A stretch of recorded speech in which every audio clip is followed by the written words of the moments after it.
Assalamualaikum warahmatullahi wabarakatuh. Nama saya Melda Santika dari kelas 10 IPA 1. Saya ingin menceritakan tentang kehidupan R.A. Kartini. Aden Ajeng Kartini merupakan seorang wanita yang berasal dari kelas bangsawan Jawa. Nama ayah Kartini adalah Airo Songsoniningrat. Saat itu, Airo Songsoniningrat adalah seorang pati yang diangkat menjadi Bupati Jepara segera ketika Kartini lahir. Ibunda dari Kartini adalah putri dari istri pertama sang bangsawan, tetapi bukan istri utama. Ibunya bernama M.A. Nangsira, anak dari Kyai Haji Madirono dan Nyai Haji Siti Aminah. Keduanya adalah tokoh utama agama di Telukawur, Jepara. Silsilah Kartini bisa ditelusuri hingga Hamengkubuwono VI lebih dari itu. Garis kebangsawaannya, Bupati Songsoniningrat dapat dilacak kembali ke para bangsawan dari istana kerajaan Majapahit sejak Pangeran dan Nirin menjabat sebagai bupati di Surabaya. Pada abad ke-18, leluhur Songsoniningrat menjabat banyak posisi berpengaruh di Pengareh Praja. Ayah Kartini dulunya adalah seorang wedana di Mayong.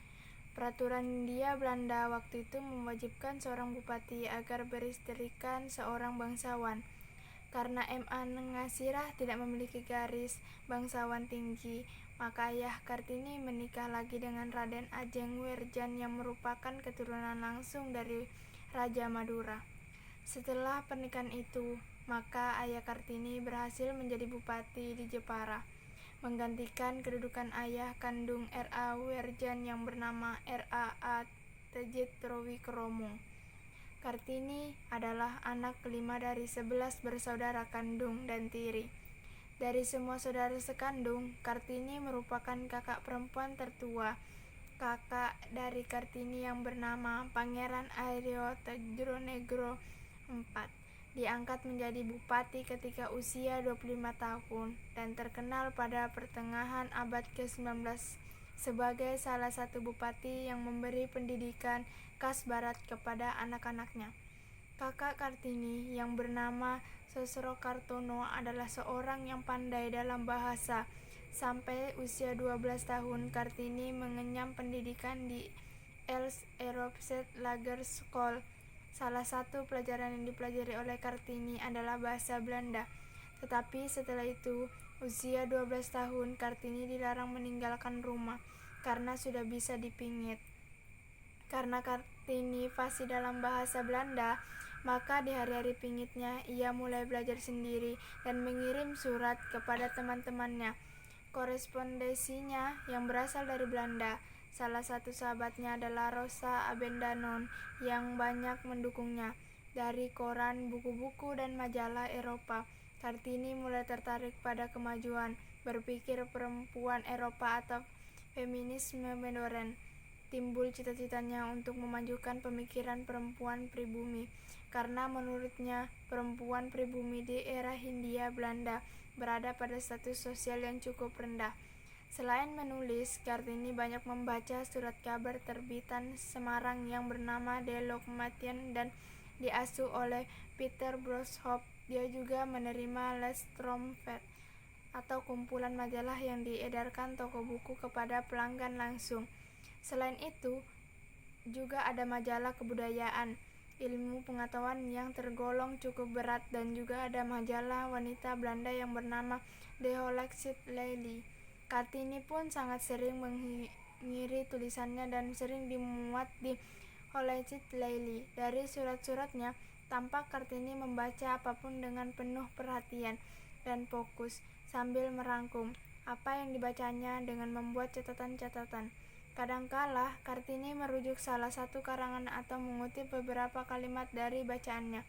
Kepeduliannya tidak hanya terhadap masalah emansipasi perempuan, tapi juga masalah umum dan sosial. Kartini menatap perjuangan wanita supaya bisa mendapatkan kebebasan, perempuan hukum, dan otonomi sebagai salah satu fragmen dari gerakan yang jauh lebih luas. Dua contoh dari banyak buku yang dibaca Kartini sebelum mencapai umur 20 tahun, yaitu Surat-surat dan Max Havelaar yang keduanya adalah karya Multatuli. Kartini sudah membacanya 2 kali pada bulan November 1901. Pada buku yang berjudul Destilik Rats yang dalam bahasa Indonesia berarti kekuatan gaib yang ditulis oleh Leon Skoropros. Beberapa buku bermutu tinggi karya penulis Belanda yang bernama Van Eden. Ada juga karya August de Witt yang kualitasnya biasa saja. Kisah roman Venice yang ditulis oleh Nyonya Geocob de Jong van Beek dari Belanda. Tidak hanya Belanda, Kartini juga melahap sebuah buku karya orang Jerman bergere roman anti perang karangan Bertha von Suttner. Judulnya bahasa Jerman adalah Die Waffenruhe atau letakkan senjata. Memang hampir semuanya berbahasa Belanda. Kartini dijodohkan dengan Bupati Rembang oleh orang tua dengan seorang ningrat bernama KRM Adipati Aryo Singgi de Jojo Adiningrat. Adipati Aryo sendiri sudah pernah memiliki 3 orang istri. Pernikahan Kartini dan Aryo dilangsungkan pada tanggal 12 November 1903. Beruntung bagi Kartini, suaminya memahami keinginannya. Kartini diberi dukungan dan kebebasan untuk membangun dan mendirikan sekolah khusus wanita di bagian timur pintu gerbang kompleks kantor Kabupaten Rembang, atau di sebuah bangunan yang kini digunakan sebagai gedung pramuka. Kartini melahirkan anak pertama dan terakhir pada tanggal 13 September 1904 yang bernama Siosalit de Joningrat. 4 hari kemudian, atau lebih tepatnya pada tanggal 17 September 1904, Kartini menghembuskan nafas terakhir pada usia 25 tahun. Jenazah sang pelopor emansipasi wanita itu dimakamkan di Desa Bulu di Kota Rembang. Berkat kegigihan Kartini yang selalu berpikir maju mengenai emansipasi wanita. Sekian dari saya. Assalamualaikum warahmatullahi wabarakatuh.